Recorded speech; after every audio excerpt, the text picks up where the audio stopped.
पालकमंत्री साहेबांना सांगू इच्छितो की खरोखर काय होतं की जेव्हा माणूस नौटंकी करतो त्यावेळेला विकासाकडे लक्षच देत नाही आणि पूर्ण राज्यभर फिरायचं म्हणजे घरची म्हणते देवादेवान बाहेरचीला चोळी शिवा असं या मतदारसंघाचं झालं.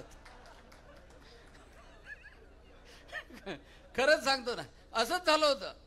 आणि म्हणून या मतदारसंघाचा फिनले मिलचा प्रॉब्लेम आहे, ज्याच्यामध्ये खरंच नौटंकी करण्याची कोणालाच आवश्यकता नाही.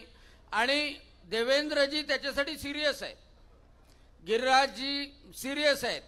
आणि म्हणून पुन्हा एक राज्यस्तरावर निश्चितपणे बैठक लावून एक चांगलं गिफ्ट प्रवीण भाऊला द्यावं अशी मी विनंती निश्चितपणे करणार आहे.